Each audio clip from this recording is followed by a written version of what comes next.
floor. Senator from Kansas. Mr. President, I just want to make a statement, and the senator from Illinois, I think, is going to try to propound a time agreement.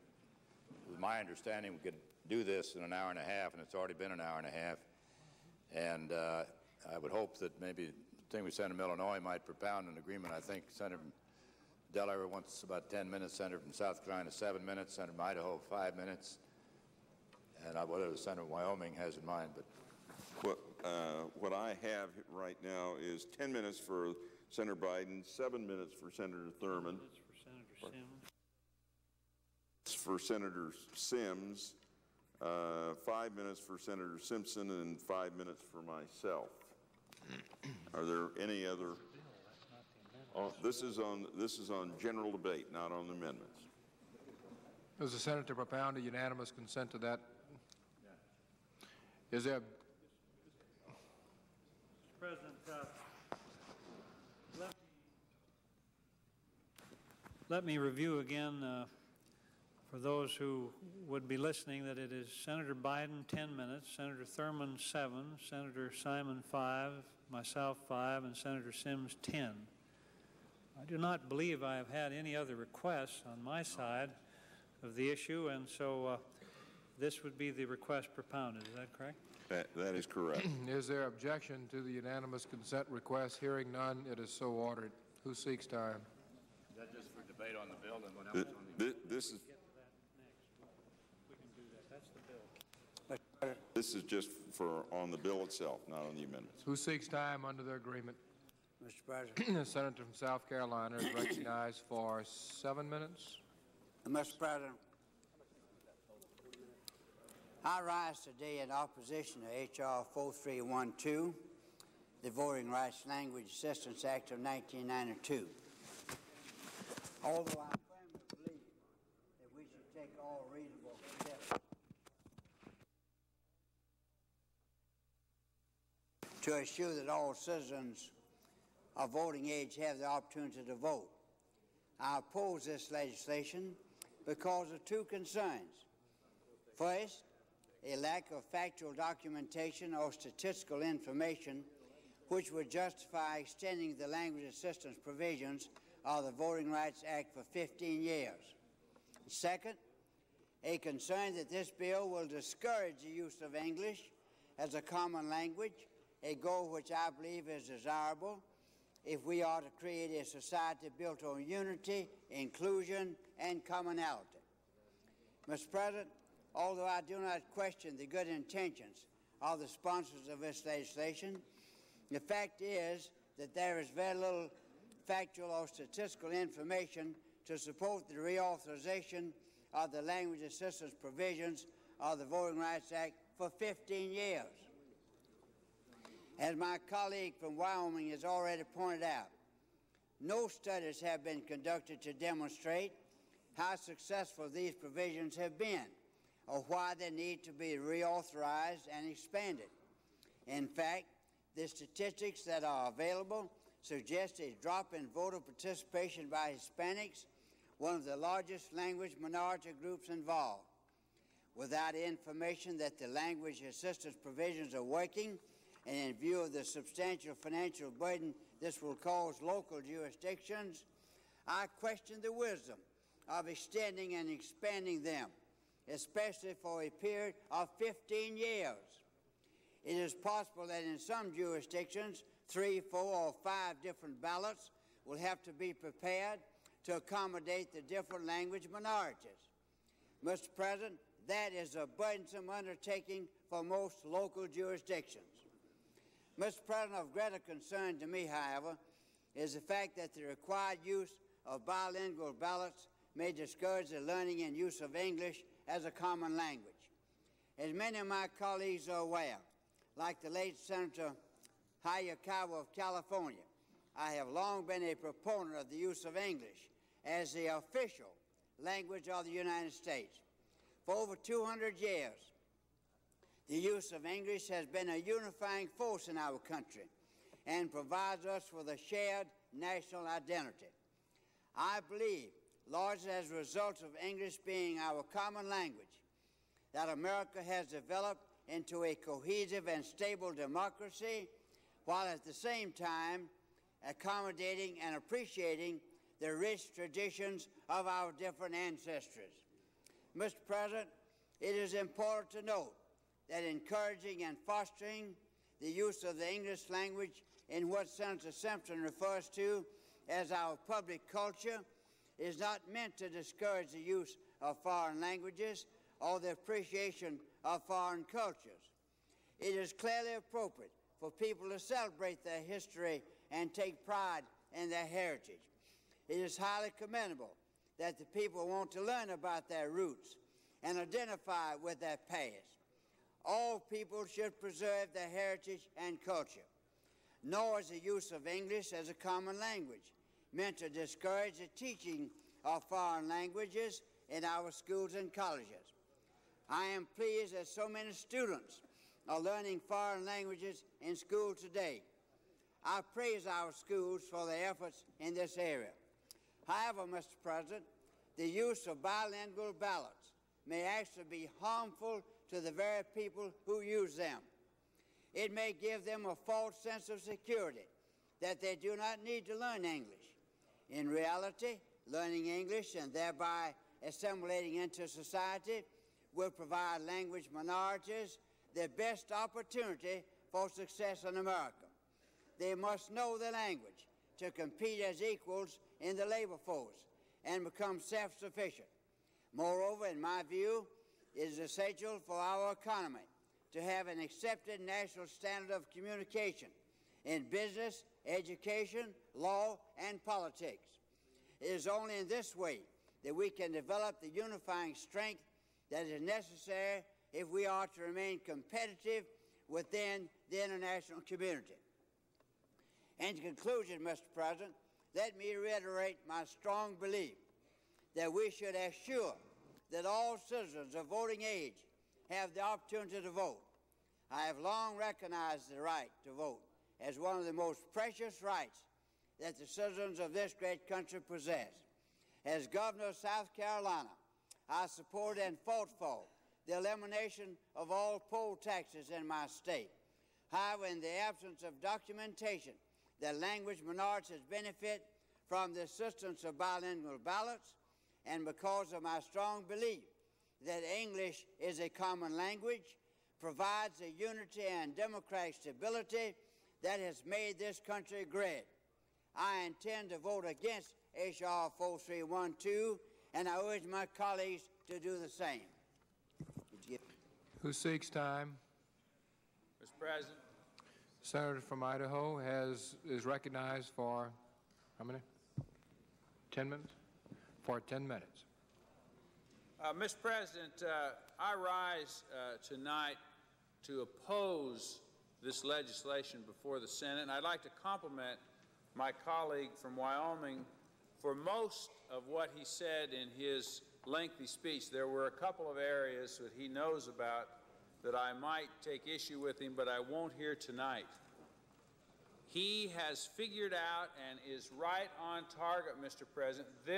The premise behind this legislation simply makes this bill America's version of apartheid that we in this Senate and in this government fought so hard to help the people of South Africa rid themselves of. We have our own version of it here in America. If you can keep a group of people speaking a language other than English, then they will never be able to progress up the social ladder, up the economic ladder, up the ladder of success and opportunities which are available for most English-speaking people that are citizens of the United States of America or residents of this great country. Mr. President, I had one story that was brought to me a year or so or several years ago here in the Senate from an area where a family from Tonga had moved to the United States. The only language they spoke was Tonganese. They put their children in the bilingual education program in the public school system of their community, and at the end of a year their children were fluent in speaking Spanish, but no one in the family could speak English, and they were still having problems seeking employment. Now, I happen to come from Idaho, Mr. President, the state that has one of the largest bass populations outside of the Pyrenees. And the Basque population in my state, one of the leaders of that movement, or that group, is the Secretary of State of our state, Pete Sanarusa. And Pete Sanarusa makes it clear that when he started the first grade in Bellevue, Idaho, to go to school, there was no one in his family could speak English, but he was under instructions to go to school, learn English, come home and speak it. And they were under very strict rules to speak only English in their household so they could learn to become active, productive, successful citizens in our state and our society. Our former colleague, Senator Laxalt, told me the same story in his case with his family in Nevada, that their family required the entire family to speak English in the household so they could learn English, so they could assimilate into the society, and then they could keep their ties to their native Basque language and their culture and so forth, which we have seen happen in my state, but they have learned to speak English so they can be successful lawyers, doctors, business people, and workers, teachers, and so forth alike. I support what the senator from Wyoming and the senator from South Carolina have said, and I recommend a vote against this bill. Whether or not bilingual ballots have had any positive effect on a minority participation in elections, one thing is clear. They encourage new citizens in this country to stay on the outskirts of the mainstream. I am amazed when I listen to my colleagues praise this legislation. I'm even more shocked to find out that the administration has signed off on this legislation to extend this for 15 years based on a faulty premise, Mr. President. It is a faulty premise. Instead of being a melting pot, we are encouraging people to stay on the outside of the culture. The melting pot is what has been one of the great things for immigrants that have come here. Senator Simpson, Mr. President, outlined those weaknesses in this bill, and those weaknesses are indeed grave. Who's going to pay the electoral jurisdictions for complying with this cumbersome bill? Set aside the philosophical problem here. The premise that I would make, Mr. President, that this bill is nothing more than America's version of using a bilingual mentality to make it easy for people not to learn English so you can use the language as your own built-in system of apartheid. That's what it all amounts to separate those people in our society, to divide them up so they simply cannot be full-fledged, full recipients of what the bounty of this great society can offer for them. The opportunities will be denied them. Who's going to pay, for example, Los Angeles County to have a completely different system of voting machines in order to have 6 different languages featured on the ballot? Wouldn't it do more good, I would say, Mr. President, to my colleagues, for the minorities in Los Angeles to help rebuild the physical and social damage done by the riots than to indulge in this kind of costly sociological experiment? Mr. President, we've heard a lot about studies and research, but of all the studies and all the research are informed by assumptions. And my misgivings about this bill are precisely the underlying assumptions that inform it. The assumption that a new citizen should be kept from joining the United States of America mainstream and speaking the United States of America's mainstream language, which is English. This assumes that somehow we're helping these people by encouraging them to speak of a different language. The assumption that immigrant groups are best served by keeping them identified in ethnic groups, not culturally, which is their own business. If culturally we want to have a Basque Center in Boise, Idaho, I am for it. We have the Basque dancers, which are famous worldwide, from Boise, Idaho, and we're proud of it. And if we want ethnic groups to keep their cultures, that is a plus for our society. It makes us all richer from these other cultures. But and that's their business, their religion, their tradition, their personal preferences, but politically, which is the official part and required and intrusive, why would we want to encourage people by printing public ballots in a different language when only citizens, after all, are allowed to vote, and citizens, by the very nature of the process, must, if they're born in this country, they have access to public education and may have the opportunity to learn English. If they are naturalized citizens, I'd remind my colleagues that they have to pass the English language test in order to become a citizen. So let's face it, Mr. President, the enforcers of this provision will be an army of bureaucrats who will keep those ethnic groups in a condition of what I would like to call tonight ballot apartheid. There they will be prey to those who want to use them as voting blocks and politically identifiable minorities for political purposes. Mr. President, I say let's be inclusive, not exclusive. Let's have one ballot, one language for all American citizens, and let's welcome all citizens of all language to participate fully in our electoral process in the same language that we use here on the Senate floor and throughout our political institutions. Let's not adopt laws that further divide our citizens by pretending to be inclusive. This is not an inclusive piece of legislation. Let's not encumber our voting jurisdictions for more than 15 years with an unproven and counterproductive measure. Mr. President, I want to just speak a little bit about the politics of this and refer my colleagues to our great late colleague, Sam Hayakawa. Mr. President, how much time do I have remaining? A minute, 15 seconds. Mr. President, I ask unanimous consent that I might speak for 5 more minutes. Is there objection to the unanimous consent request? Hearing none. Mr. President, With the the Senator unanimous yield. consent request? I'd be happy to yield the majority leader. Mr. President, I don't object to the senator speaking 5 more minutes, but we've got a lot of senators who are anxious to conclude this bill. It had been my original hope that the bill could be completed in sometime between an hour and a half and 2 hours, and we're already at that point. And Mr. President, I can assure the majority leader I can wrap up my remarks very briefly.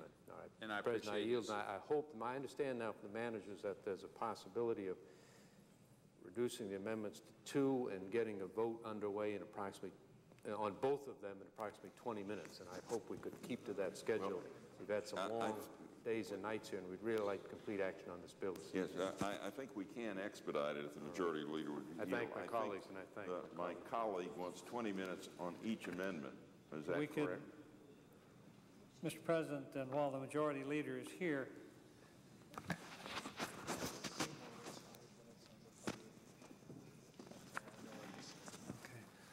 Mr. President, I do have one member of the body on our side of the aisle who wants 5 minutes during one of those amendments. So I would ask, and I think that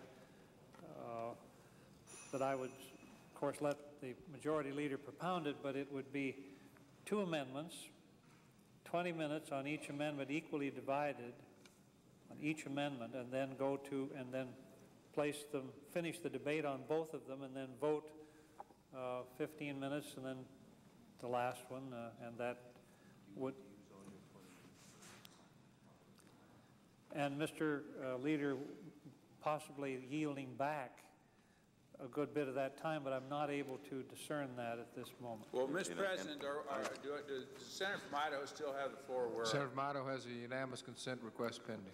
Okay, the Senator from Idaho asked unanimous consent that I could speak on the bill for 5 minutes. Is there objection? Without objection, it is so ordered. The senator is recognized for an I'm additional reserving 5. the right to object. I just want to assure majority leader and everyone else, I don't think we'll use the full time on the amendments on our side. Well, Senator is recognized. Mr. President, I just want to say, and I have the greatest admiration, respect, and affection for my colleagues that are here on the floor tonight.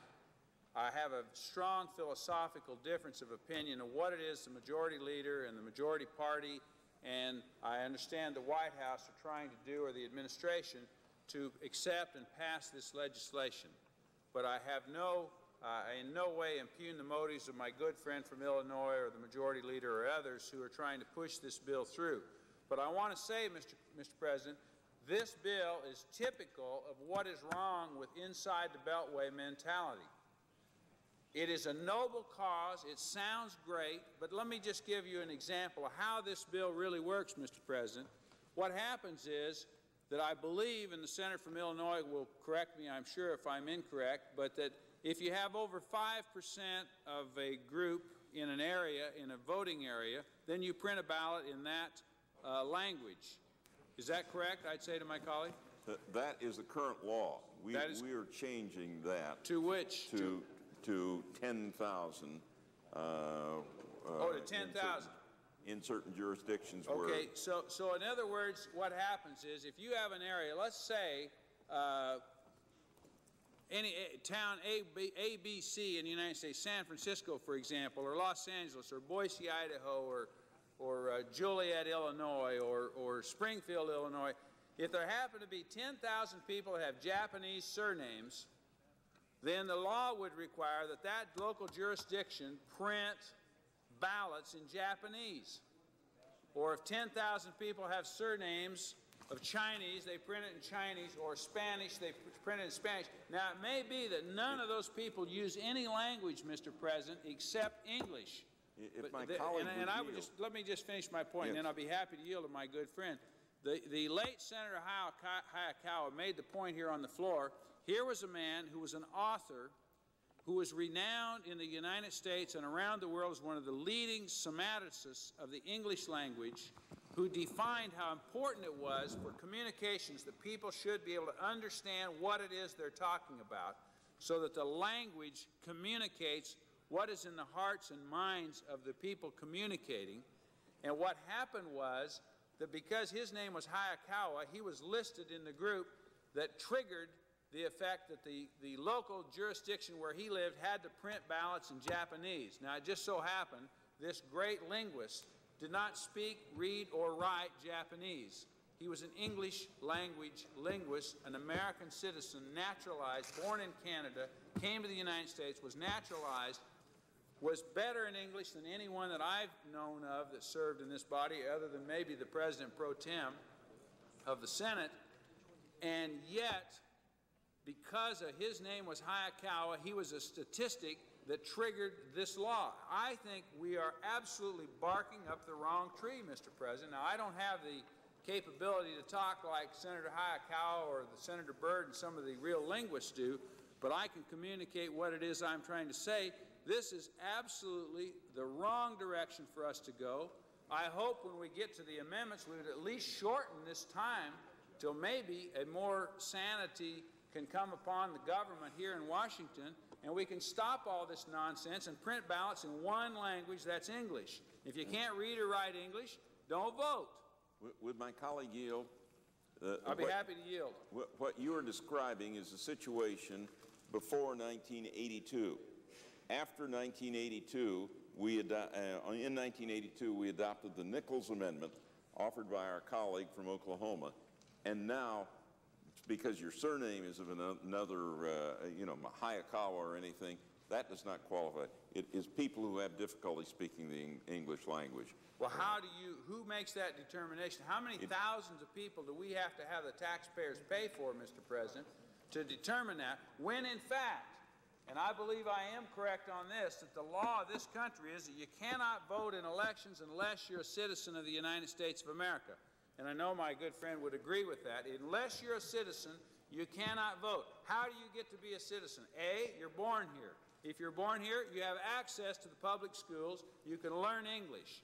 If you are naturalized, you have to pass the naturalization test, of which English is part of it. So what we're doing here is encouraging apartheid. We're going to keep these people segregated out and separated through the language. And Mr. President, I couldn't agree more with my colleague from South Carolina and my colleague from Wyoming. This is just, and I appreciate, and I know that my colleagues who push this bill are sincere and they think this is going to be helpful to these people, but this is just a way of keeping people from having the opportunity, access to climbing up that economic ladder. Idaho has expired. Who seeks recognition? Senator from Delaware is recognized. for 10 minutes. Mr. President, I don't intend on using the 10 minutes. I'll attempt to accommodate my colleagues.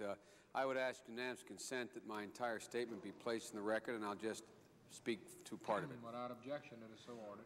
Mr. President, I rise in strong support of this legislation. Mr. President, it always intrigues me. I've been in the Senate going on 20 years now. The way in which senators on both sides of the aisle, liberal and conservative, are able to be so creative in creating issues that do not exist. Now this bill is characterized as promoting apartheid. It is being talked about as if whether or not we put print ballots only in English, whether or not we do, depends on the future of whether or not we're an English-speaking country. The way it's being characterized here is that if we vote for this legislation and it becomes law, we are going to ensure that people who otherwise might want to learn to speak English, need to learn to speak English, will now no longer speak English because the incentive that they otherwise had is taken from them. And if, in fact, it's only in English, we are told, the ballots, that anyone who speaks another language will be inclined to do what 3, 4, 5, 6, 7, 8, 10 generation Americans who speak English, we can't get them to do anyway, and that is go vote. We can't get white Americans who've lived here and their families for 150 years to show up and vote. But we're told tonight that if we just make sure Hispanic Americans and Asian Americans and so on know that the only way they can vote is master the language, they're going to run out and vote. What poppycock? It's a little bit like saying, you know, if an American or any person, citizen or otherwise, knows that if they go to the hospital attendants will not speak the language that they speak, they'll be unable to communicate. So in order to induce them to learn English quicker, we'll make sure that in inner city hospitals we don't have anybody in those hospital emergency rooms that speak Spanish or any other language. Because if they know that, if they know that they may get shot in a drive-by shooting and they're going to show up in the emergency room and they're not going to be understood, they're going to sign up for the English classes they can't get into because there's already a waiting list, because now they're induced to do it, because we will withhold their ability to get adequate medical health care, because they will not be able to communicate to the nurse or the doctor where it hurts, what happened. What are we talking about here? Look, this is pretty simple. Do we want to get more people invested in the system? How do you get them invested in the system? You get them to vote. You get them to show up. When they vote, they say, you know, it matters a little bit. I better get more involved. I can be involved. If you want to teach somebody, encourage someone to learn to speak English and become fully integrated in society in every way, get them involved in the political process. But if they feel they have no stake in the political process because they can't even go in and read the ballot with any degree of certainty, then what stake do they have? Are they likely to go and participate in every other way? Or are they going to do what my friends say? Well, you know, I'm not able to read the ballot in English, therefore I can't vote. Therefore, I am going to go down and I'm going to do what 45% of the Americans don't do when they can read the ballot. I'm going to go down and make this double extra effort to learn to speak English so I can do something that Americans aren't doing anyway who speak English. Mr. President, this has nothing to do with apartheid. And I might add, the people who are talking the most about apartheid here are the people who are the least reluctant to take any action to do something about dismantling the apartheid system in South Africa when it was underway. I respect their position. I think they're dead wrong. But this isn't apartheid. This is real simple. Do we want to increase the prospect of people showing up to vote, investing in the system, participating in the system, which will in turn give them a bigger stake and a greater rationale to think that if in fact they are able to master the language, they will be able to be treated as and will be treated as equals.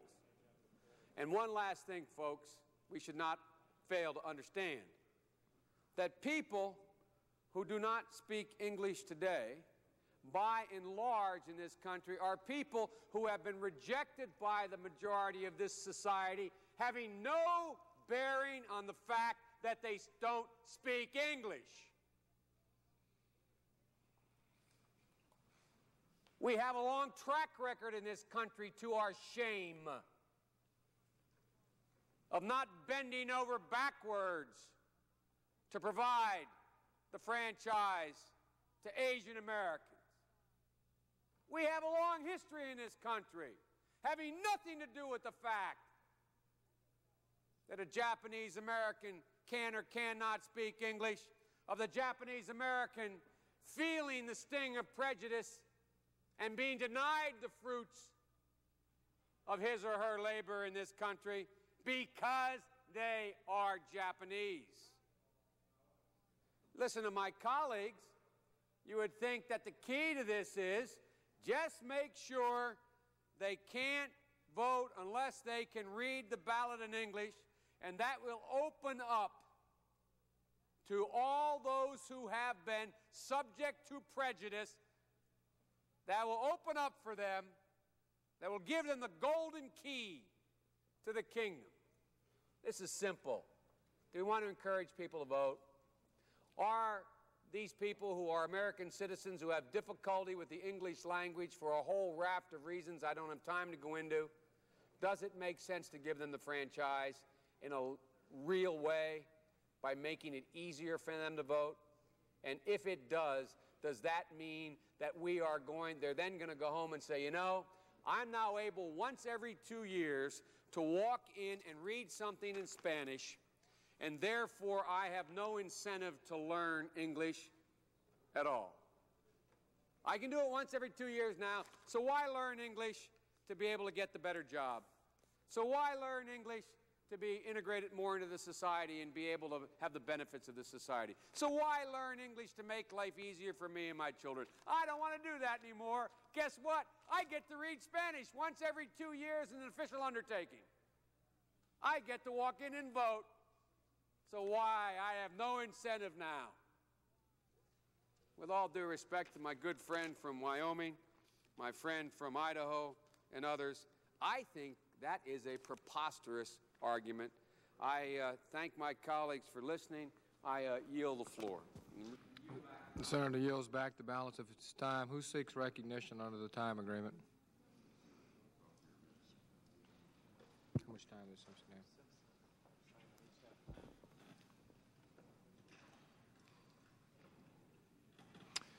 Senator from Wyoming has 5 minutes, and the senator from Illinois has 5 minutes remaining.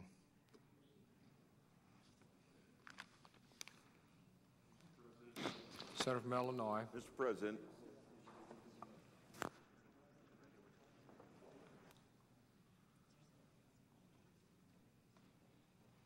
Just the absence of a quorum. Absence of a quorum is noted, and the clerk will please call the roll. Mr. Adams.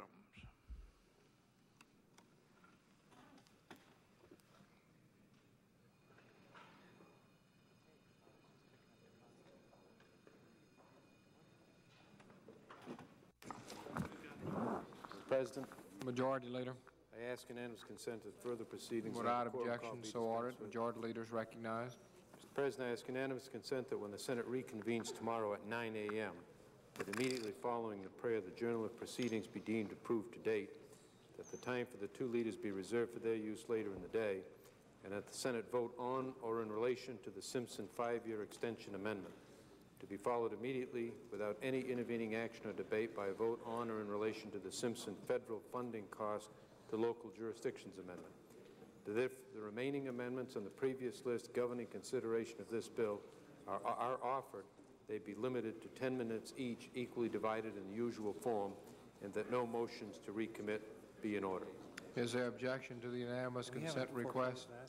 Hearing none, it is so ordered. Mr. President, I ask unanimous consent that there be 20 minutes equally divided in the usual form on each of the following amendments. The Simpson amendment on the 5-year extension, the Simpson amendment on federal funding cost to local jurisdictions. And I further ask unanimous consent that the two amendments be debated consecutively tonight. Is there objection? Without objection, it is so ordered. Mr. President, I ask unanimous consent that just prior to the adjournment or recess of the Senate for the August recess, the Majority Leader or his designee be recognized to make a motion to disagree to the House amendments to S-12, the cable bill, and agree to the request for a conference with the House, and that the Chair be authorized to appoint conferees, and that the foregoing be in order and occur without any intervening action or debate. Is there objection? Without objection, it is so ordered. Mr. President, I yield the floor. Mr. President, Senator from Wyoming seeks recognition. They each have, what, 5 minutes? no, he's going. Yeah. But there's no amendment. Senator Send from an amendment to the Wyoming. desk and ask that it be read. Clerk will report the amendment of the senator from Wyoming. The senator from Wyoming, Mr. Simpson, proposes an amendment number 2911 on page 2, line 3, strike 2007 and insert 1997. Mr. President, I ask unanimous consent Without that further reading objection, of the so amendment ordered. be Senator is dispensed with. recognized for up to 10 minutes. Mr. President, There's no vote. this amendment provides for a 5-year extension of the bilingual ballot program instead of the bill's 15-year extension.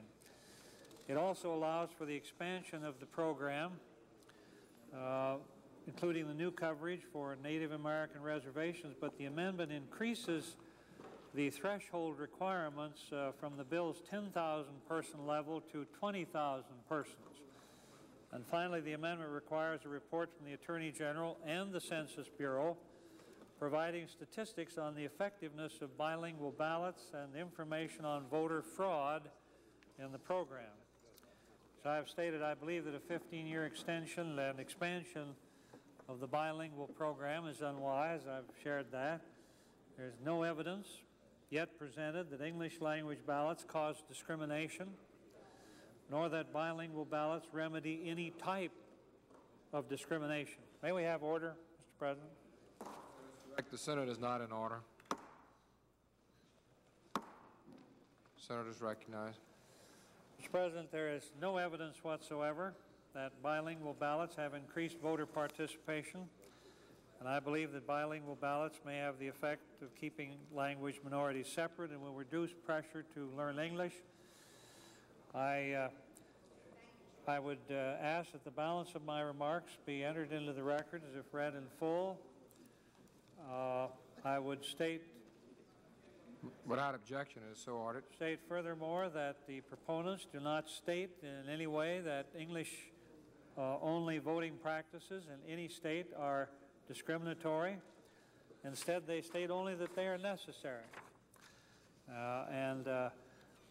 Simply because of Hispanics, Asians, Americans, and American Indians and Alaska Natives have endured these educational inequities. And these educational inequities and high illiteracy rates and low voting participation are the reasons, the necessity. I do not argue in any way that educational opportunities are equal for all, but we cannot solve illiteracy problems and educational failures with bilingual ballots. We've got to do better than that. Multilingual voting assistance has not been proven effective. Census Bureau statistics based upon current population reports show that bilingual assistance has not brought a higher percentage of people to the voting booths. So why, again, should we blindly reauthorize for 15 years, a program which after 17 years not only has not been effective, but which may further isolate minorities? So, as I say, the balance of my remarks will be entered into the record, and I reserve the balance. Mr. President, would the senator from Wyoming yield? Mr. President, would the senator yield? For a question? I'd just like to ask a question. Are the yeas and nays ordered on final passage of this bill? Yeas and nays have not been ordered. Mr. President, I ask for the yeas and nays on final passage. Is there a sufficient second to the request? There is a sufficient second, and the yeas and nays are ordered on final passage. For yields time. Mr. President. Senator from Illinois. Mr. President, I yield myself 5 minutes. Senator is recognized for 5 minutes. Mr. President, first I ask unanimous consent to add Senator Moynihan as a co-sponsor. No, I don't want him. I ask unanimous consent. Mr. President, I ask that the statement of Senator DeConcini be entered in the record as if read on the general debate. Without objection, so ordered. Mr. President, I hope this amendment will be rejected as it was in the committee by a 10-4 vote. We're not talking about something that's that complicated. We know that this works. And anyone who has any question, I just ask them to take a look at what happens in San Francisco, where they have 3 languages on one ballot, and believe it or not, it is amazingly clear and not that difficult. When my colleague from Wyoming, for whom I have great respect and who does this out of sincerity and who contributes in many areas, where frankly doesn't do him any good back home in Wyoming, the whole immigration matter, for example. But when he says there is no evidence that bilingual ballots encourage participation, quite the contrary. In the state of Illinois, where we have not had bilingual ballots, less than 50% of the Hispanics are registered. The state of New Mexico, where you have bilingual ballots, 85% of the Hispanics are registered. If this passes, then the dropping from 20,000 to 10,000 means 21 counties are eliminated. 3 counties around New York City with 53,000 Chinese Americans, and I could go through these other counties. The Civil Rights Commission testified before our subcommittee when we held the hearing in behalf of the 10,000 benchmark. There are, in fact, U.S. citizens who would be denied the right to vote if this were to pass. And I recall Senator Hatch's vigorous comments in opposition to this amendment when it came before the committee. Who is the beneficiary? By and large, older Americans are the people who vote, the majority. And they are American Indians, Native Americans. Or what about a young man, a Puerto Rican, who happens to grow up in New York City or Chicago, who speaks Spanish, barely speaks English? When we have a draft, we say to him, you serve in the United States government, you have to, in the United States Armed Forces, you may have to shed your life for the freedom of this country, but we say to that person, sorry, we can't accommodate you with a bilingual ballot. This assimilates people. My friend said we ought to be assimilating people. This doesn't divide people. It brings them into the process. I think this amendment moves in the wrong direction. I hope it will be rejected, Mr. President. Mr. President, I yield 5 minutes to the Senator from Massachusetts. Senator from Massachusetts.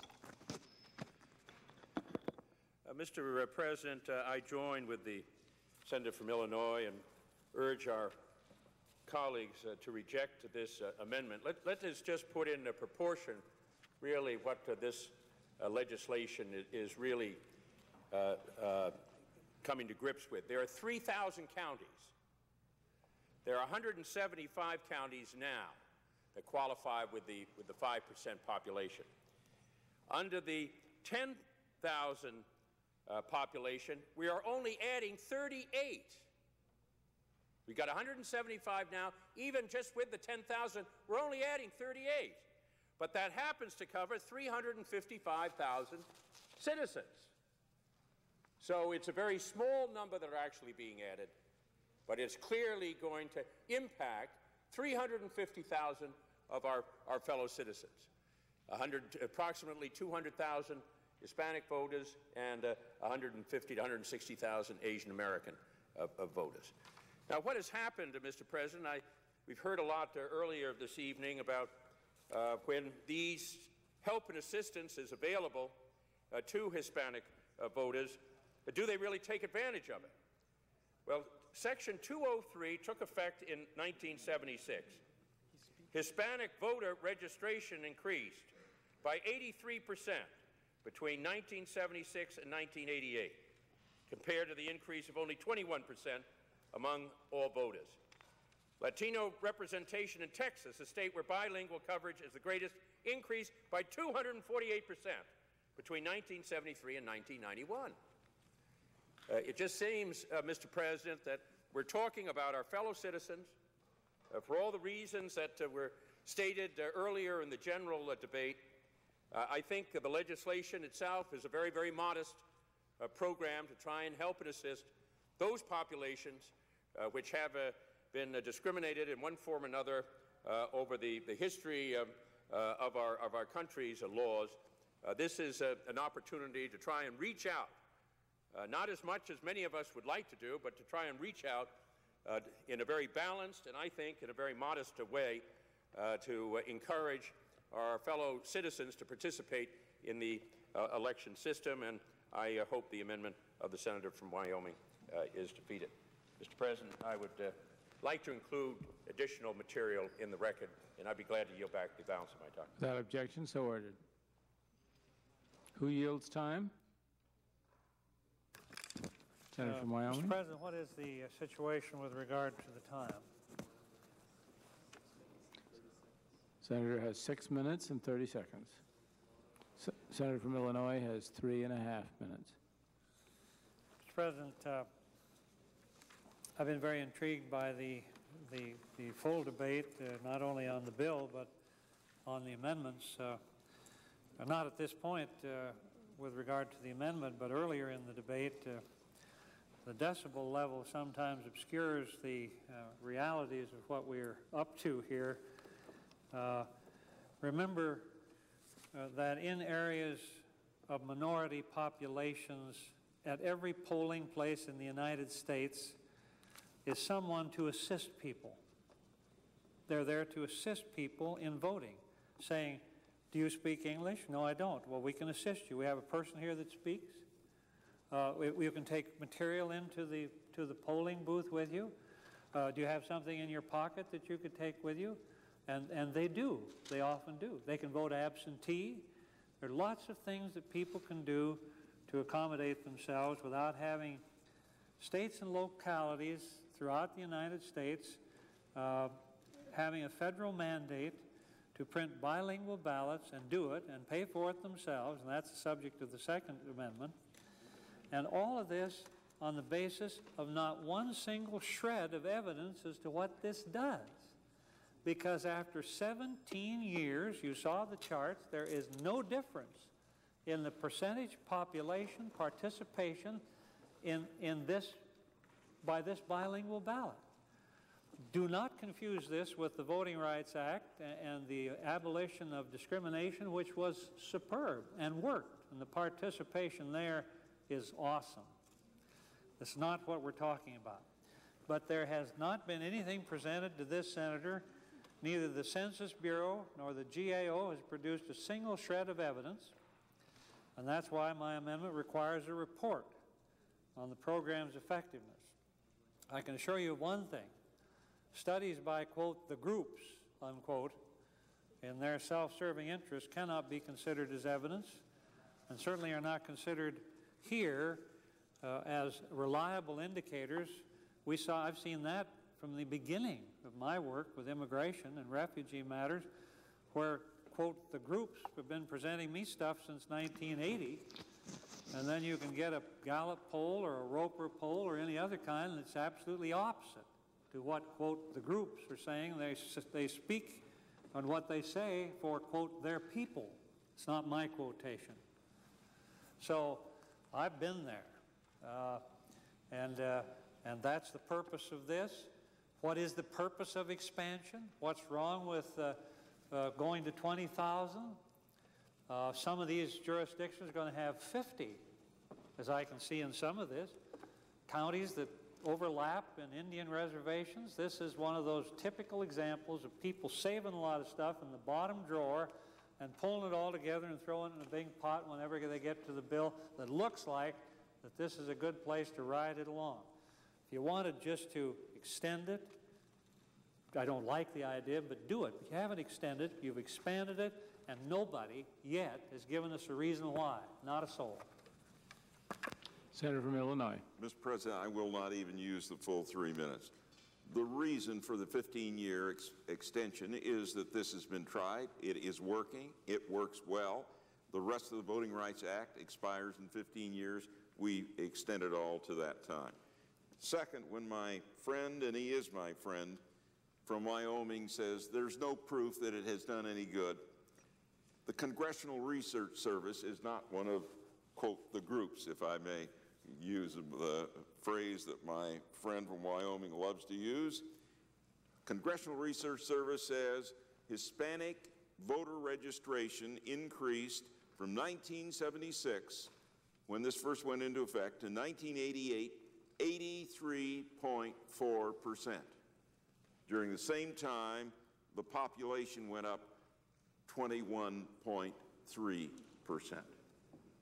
You know, it works. We encourage participation. That's what a democracy is all about. I hope we reject this amendment resoundingly, as the Judiciary Committee did. I yield back the balance of my time. Senator from Wyoming. Mr. President, I would enter into the record the chart from the U.S. Census Bureau showing exactly the figures on Hispanic registration, black registration, white registration.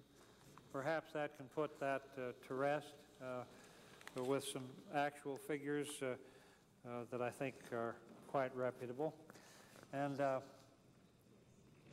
I'm just will conclude and say if bilingual ballots are offered, I have no doubt they will be used. The question I have, I know it's absurd, is are they needed? And so far, 17 years worth of experience have not shown us a shred of evidence that it did what it was supposed to do. Now that's where I come from on it. I'm glad to be thoroughly educated, mystified, cajoled, whatever. I'm ready.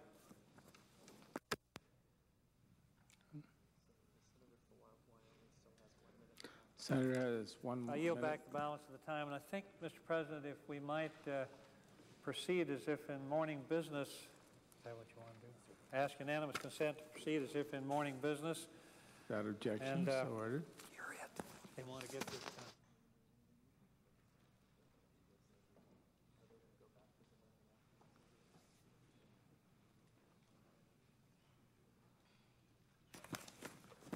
Mr. President, Senator from Illinois. I have 7 unanimous consent requests for committees to meet during today's session of the Senate. They all have the approval of the Republican leader. I ask unanimous consent that these requests be agreed to in block and that each request be printed in the record. Without objection, so ordered. Mr. President, I ask unanimous consent that the Senate proceed to consider the following matter. Executive Calendar 30, 1983, partial revision of the radio regulations, Geneva 1979, and a final protocol. Calendar number 31, calendar number 32, calendar number 33, calendar number 34, calendar number 35, calendar number 36. I further ask unanimous consent that the treaties be considered as having been advanced through the various parliamentary stages up to and including the presentation of the resolutions of ratification, that no amendments, provisos, understandings, or reservations be in order, that any statements appear as if read in the record, and that the Senate vote in block on the resolutions of ratification without intervening action or debate. I ask for a division vote. Without objection, so ordered. All those in favor of the resolutions of ratification stand and be counted. Very well done. All those opposed to the resolutions of ratification stand and be counted. Marvelous. Beautifully done. 2/3 of those voting having voted in the affirmative, the resolutions of ratification are agreed to. Thank you very much. Pretty good. Mr. President, I ask unanimous consent that the motions to reconsider the vote be tabled in block, that the President be notified of the Senate's action, that the Senate return to legislative session. Without objection, so ordered. Oh. Mr. President, I ask unanimous consent that S.J. Res. 330, introduced earlier today by Senators Kennedy, Hatch, and others, be held at the desk until the close of business Wednesday, August 12th. Without objection, so ordered. I ask unanimous consent that statements by Senators Kennedy, Kerry, and Pell be inserted in the record. Without objection, so ordered. Mr. President, I ask unanimous consent that a statement of Senator Hatch be included in the record at the appropriate point. Without objection, so ordered. Mr. President, I ask unanimous consent that the Senate proceed to the immediate consideration of Calendar 536 S 1752 relating to Indian tribal courts. Without objection, so ordered. Clerk will report. Calendar 536 S 1752, a bill to provide for the development, enhancement, and recognition of Indian tribal courts. What's happened? You can go ahead. Tell me. Mr. President, on behalf of Senator Gorton, I sent an amendment to the desk and ask for its immediate consideration. Clerk will report the amendment. The senator from Wyoming, Mr. Simpson, for Mr. Gorton, proposes an amendment numbered 2912. At the end of the bill, add a new title. Without objection, reading of the amendment is dispensed with, and the amendment is agreed to.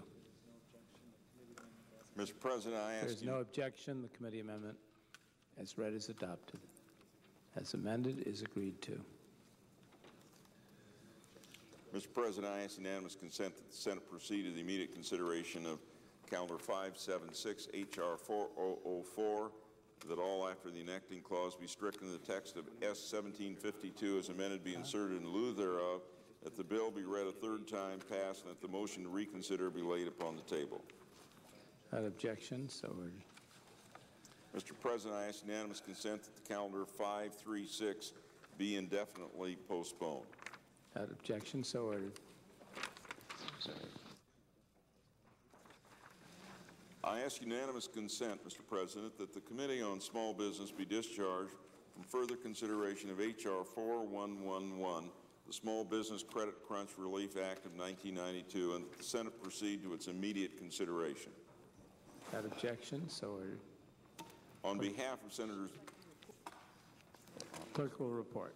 H.R. 4111, an act to amend the Small Business Act to provide additional loan assistance to small businesses and for other purposes. Mr.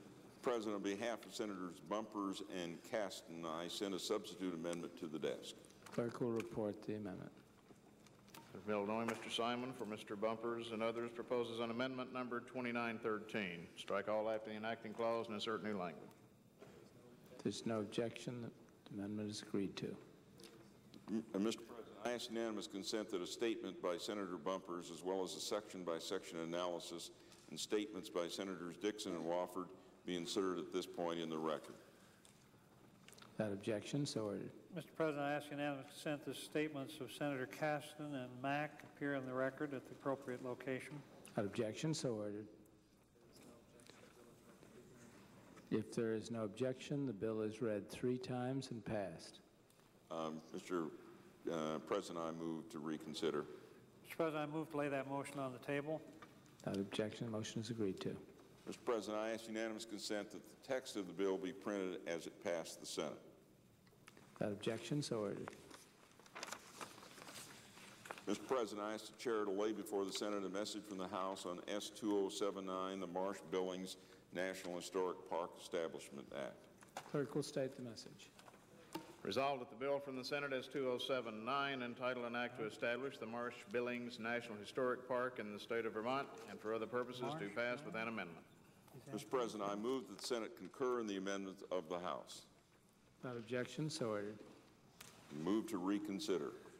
Mr. President, I move to lay that motion on the table. Without objections, motion is agreed to. Mr. President, I ask the Chair to lay before the Senate a message from the House on S-1770, bill to convey certain surplus real property located in the Black Hills National Forest to the Black Hills Workshop and Training Center. Clerk will read the message. Resolved that the bill from the Senate S-1770, entitled an act to convey certain surplus real property located in the Black Hills National Forest to the Black Hills Workshop and Training Center and for other purposes do pass with an amendment. Mr. President, I ask unanimous consent that the Senate concur in the amendment of the House. Without objection, so ordered. Mr. President, I move to reconsider. Mr. President, I move to lay that motion on the table. Without objection, the motion is laid on the table. Mr. President, I ask unanimous consent that the Senate proceed in block to the immediate consideration of calendar numbers 516, 579, and 583, that the committee amendments, where appropriate, be agreed to, that the bills be deemed read 3 times, passed, and the motion to reconsider the passage of these measures be laid on the table in block. Further, that the consideration of these items appear individually in the record and any statements appear at the appropriate place. Without objection, so ordered. Mr. President, I ask unanimous consent that the Senate proceed to the immediate consideration of H.R. 3795, bill to establish 3 divisions in the Central Judicial District of California, just received from the House. The bill be deemed read 3 times, passed, and the motion to reconsider laid upon the table. Further, that any statements relating to this measure be inserted in the record at the appropriate place. Without objection, so ordered. Mr. President, I ask unanimous consent that a statement of Senator Seymour appear on the record at this location. Without objection, so ordered. Mr. President, I ask unanimous consent that the Senate proceed to the immediate consideration of calendar number 526, H.R. 2850, the Federal Pay Comparability Act. Without objection, the clerk will report. Calendar 526, H.R. 2850, an act to make technical and conforming changes in Title V United States Code and the Federal Employment Pay Comparability Act of 1990 and for other purposes reported with an amendment. Senator from Wyoming. Mr. President, I send a Senator Roth amendment to the desk and ask for its immediate consideration. Clerk will report the amendment. Senator from Wyoming, Mr. Simpson, for Mr. Roth, proposes an amendment number 2914 on page 45, line 5. Mr. President, I ask unanimous consent that further reading of the amendment be dispensed with. Without objection, so ordered. If there is no objection, the amendment and the committee amendment is agreed to.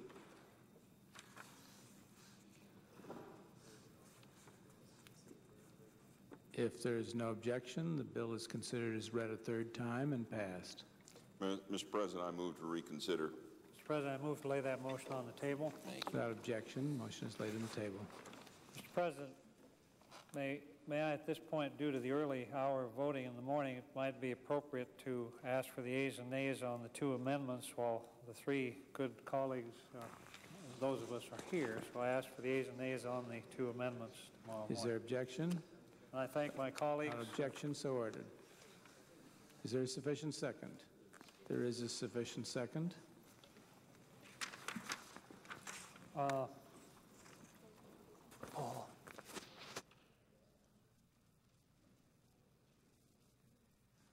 is final. Mr. President, I send an amendment to the desk. I ask unanimous consent that the period of morning business be concluded. Without objection, so ordered. Clerk will report the amendment. Clerk will state the bill. Calendar 581, H.R. 4312, an act to amend the Voting Rights Act of 1965 with respect to bilingual election requirements. Mr. President, then we are proceeding as if in legislative session. Mr. President, I send an amendment to the desk and ask for its immediate consideration. Clerk will report the amendment. The senator from Wyoming, Mr. Simpson, proposes an amendment, number 2915. At the end of the bill, add the following section. Mr. President, I ask unanimous consent that further reading of the amendment be dispensed with. Without objection, so ordered. Mr. President, this amendment simply provides that the federal government will pay for the federally mandated bilingual ballots and other bilingual voter assistance. Not one of us visits our district in the House or our state here in the Senate without understanding very clearly that the states, counties, and local governments are struggling under fiscal restraints as serious, in some cases even more serious, if that's possible, than the federal government. This amendment is consistent with my position expressed recently at a refugee hearing that if the federal government decides in its wisdom to do things like admitting 130,000 refugees to the United States this year, it has a vivid responsibility to also provide the funding to reimburse the state and local governments for the cost of resettling those federally admitted refugees. It is truly irresponsible for us to pass laws continually requiring state and local jurisdictions to carry out federal programs and then pass the buck to the state and local governments, perhaps I should say pass spending the buck to the state and local governments, and passing unfunded federal mandates to state and local governments which have had to cut program after program is not right and not fair. So if Congress believes that requiring bilingual ballots is a good thing to do, I'm sure they will, regardless of the evidence presented about the effectiveness for 17 years, or that it is the, quote, right thing to do, and I can assure you that will be the case, at least in the value of political correctness, then at least we should have the conviction to find the money to pay for it. So I urge my colleagues to support the amendment. I might intrigue some of my colleagues with the amendment debate in the House. There was argument that this was a constitutional right, and therefore this was really not a federal mandate, but simply a law supporting and enforcing this constitutional right. I would say to you, there is no constitutional right to have a ballot printed in a particular voter's language.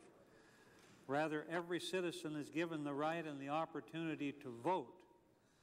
And as we explained earlier, there are many ways for voting-age citizens who are illiterate in English to exercise their precious right to vote without the federal government mandating bilingual ballots. But if we're going to do it, then we ought to pay for it.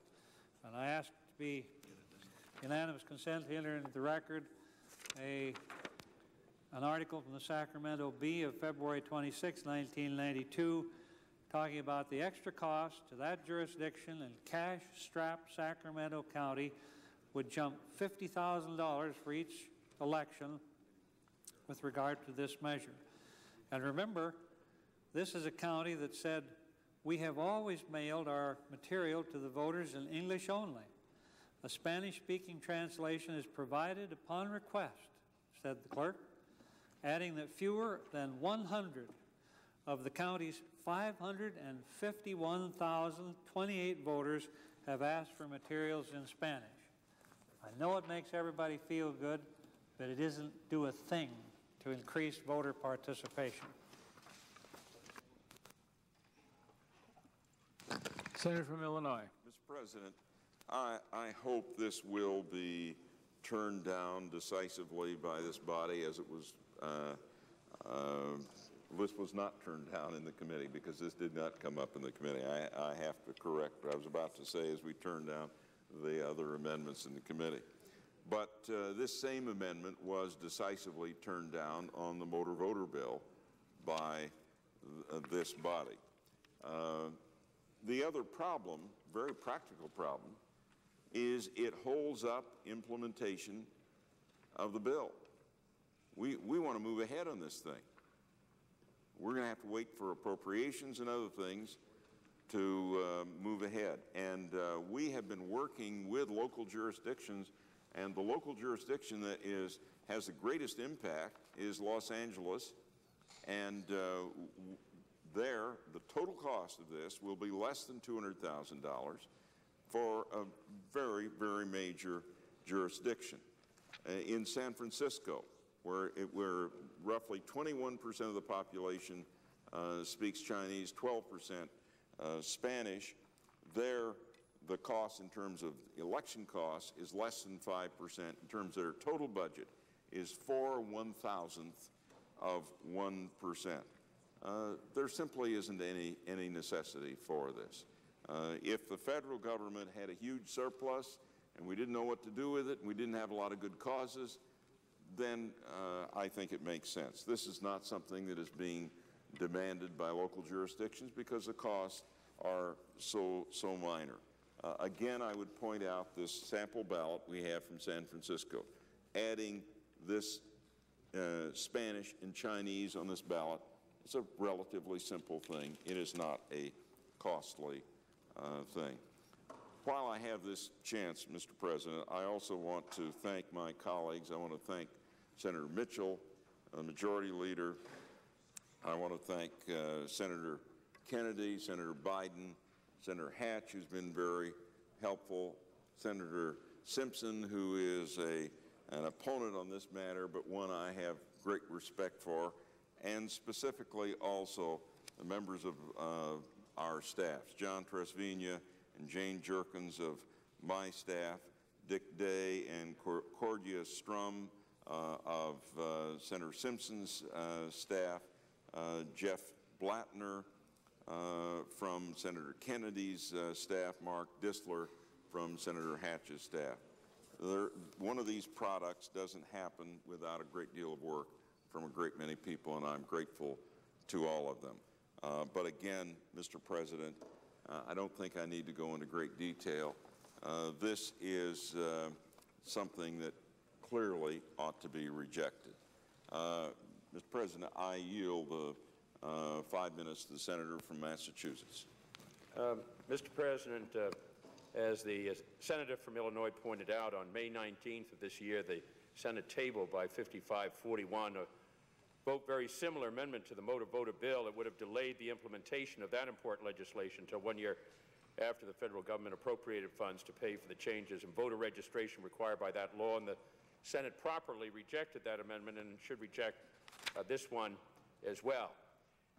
You know, it's interesting, in listening to my friend and colleague from Wyoming, this legislation has been in effect for 17 years. And I've read the record in the House of Representatives debate, and I've listened to the debate this evening. We have not got one single elected official who has written to the committee to complain about the cost of the law. That happens to be the fact. It was never raised by those who offered a similar amendment over in the House of Representatives, and it hasn't been introduced in our record by the minority, and it hasn't been referred to this evening. It isn't basically a problem. Every local community will like additional funding. But as far as being a heavy burden on the communities, it just isn't so.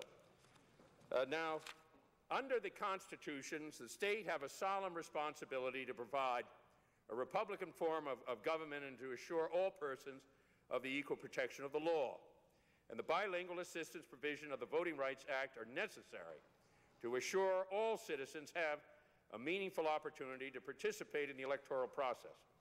And to satisfy their constitutional responsibilities, states should bear the cost of providing bilingual assistance to voters who need it, and requiring the federal government to bear the cost of assuring that states satisfy their constitutional responsibilities would set a terrible precedent. The federal government does not and should not bear the cost when a state must undertake reapportionment to comply with the Voting Rights Act and the Constitution. And the federal government does not and should not bear the cost when a state must remove barriers to access to voting places for persons with disabilities to comply with the Voters' Rights Act and the Constitution. And it does not and should not bear the cost of assuring voters get bilingual assistance they need to vote. So, Mr. President, I hope that our colleagues will oppose this amendment. Mr. President, I yield back the balance of our time. Senator from Wyoming. Mr. President, let me say that this is not a killer amendment. I think if you believe in something, as the proponents do here, then you should have the courage to fund it. And the way they can do that is to have a motion to waive the Budget Act, and that must pass with 60 votes. But I would say to my friend from Illinois, and indeed that is the case of a relationship of many years, it does not give the local jurisdictions any comfort for us to say to the local governments that we can't provide federal funding because it would slow down this bill. They're not going to help them at all, and it's a reason, it's the kind of thing that leaves them limp. This amendment, I can assure you, was not soundly rejected by the House. It failed in the House by a single vote, and I think that's the fear here. The amendment was defeated by one vote in the House of Representatives. The two votes. The vote on the amendment in the House was 184 to 186. The amendment was offered there by Representative Condit, a Democrat from California, where his district really knows the fiscal reality of this bill. Bad enough that it simply be extended for 15 years on a 17-year tour of duty that it's already had. But now, in these times, and as I inserted in the record the indication of what it was going to cost in a single county, these are realities. And I think that these realities will be evident here tomorrow when we vote on this particular amendment. How much time do I have remaining? Senator has 4.5 minutes. I would reserve the balance of my time for the moment. Senator from Illinois. Mr. President, I think the point made by Senator Kennedy on the Americans with Disabilities Act and the attempt that we have had to encourage local jurisdictions to make polling places accessible to people with disabilities, we haven't come up with funds for that. This is contrary to what we have done. Local jurisdictions vote for President and Vice President of the United States. They have to print that on the ballot. There is a cost there. If we're going to be consistent with this amendment, we ought to provide some funding for local governments when they have to pay for voting, putting that presidential name and vice presidential name on the ballot. We have a separation of responsibilities, and local governments take care of voting costs. And this is a very, very minor cost in terms of those totals. So my hope is that this will be rejected as the motor voter suggestion along the same line was rejected by the Senate. Mr. President, I'm willing to yield back the balance of my time if the senator from Wyoming is. Mr. President, I was just casting a wary eye to be sure that the senator from Massachusetts was going to leave the chamber before I closed up the balance of my time, but I see that he is. So I reluctantly, waiting always for the final opportunity with him, I will reluctantly relinquish the balance of my time. Mr. President, I yield back the balance of my time. Done. Mr. President, on behalf of the Majority Leader, I ask consent that the Senate stand in recess until 9 a.m. Friday, August 7th. Without objection, the Senate stands in recess.